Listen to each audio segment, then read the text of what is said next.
محرم الحرام کے مبارک مہینے میں آپ کے رشتے کی بات بن جائے گی۔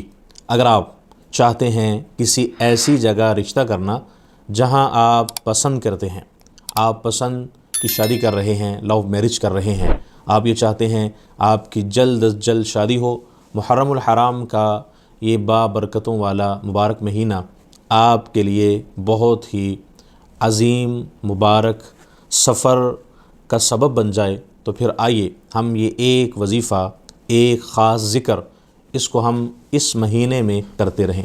میں آپ کو اس بات کی یقین دہانی کرواتا ہوں، اللہ تعالیٰ کے فضل و کرم سے آپ کی شادی کا اسی مہینے میں سبب بن جائے گا۔ کیا آپ محرم الحرام کے بابرکت مہینے میں اپنی شادی کے لیے دعا کر رہے ہیں؟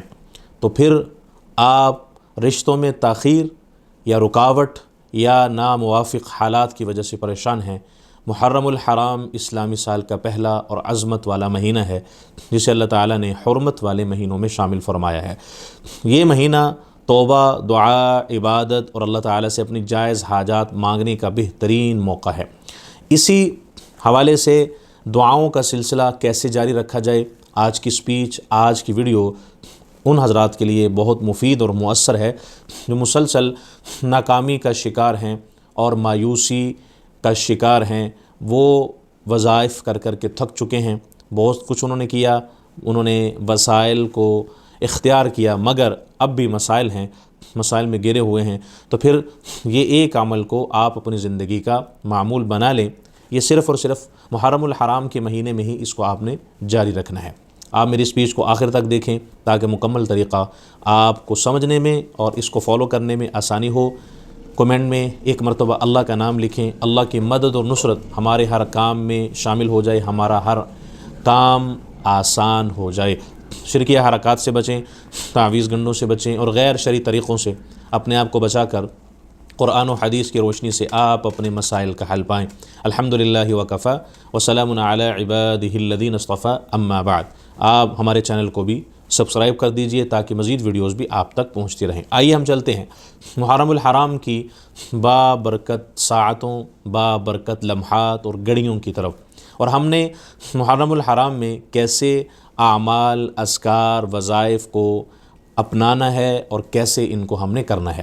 یاد رکھیں، محرم الحرام میں جلد شادی کے لیے کوئی مخصوص قرآنی وظیفہ یا عمل شریعت میں مقرر نہیں، البتہ اس بابرکت مہینے میں قرآن مجید کی دعائیں پڑھ کر اللہ تعالیٰ سے نیک رشتے، آسان نکاح اور خوشگوار ازدواجی زندگی کی دعا کرنا یہ باعث خیر و برکت ہے۔ نماز کی پابندی، استغفار، درود پاک اور سچی توبہ کے ساتھ مانگی گئی دعا اللہ تعالیٰ کے ہاں بہت محبوب ہے۔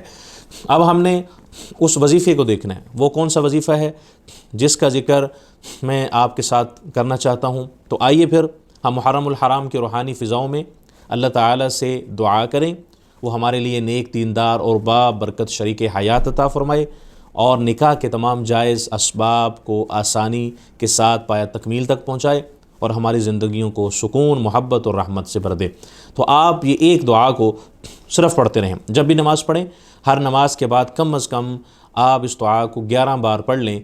ربنا ہب لنا من ازواجنا وذریاتنا قرۃ اعین واجعلنا للمتقین اماما۔ ترجمہ، اے ہمارے رب، ہمیں ہماری بیویوں اور اولاد کی طرف سے آنکھوں کی ٹھنڈک عطا فرما اور ہمیں پرہیزگاروں کا پیشوا بنا۔ یہ دعا وہ ہے جو انبیاء علیہ السلام بھی مانگا کرتے تھے اور صحابہ کرام بھی اس دعا کا اہتمام کیا کرتے تھے۔ سورۃ الفرقان کی آیت نمبر یہ 74 ہے، اس کو ہم پڑھتے رہیں گے انشاءاللہ۔ اللہ کے فضل و کرم سے شادی کی تمام رکاوٹیں ختم ہو جائیں گی، محرم الحرام میں ہی آپ کے رشتے کی بات بن جائے گی۔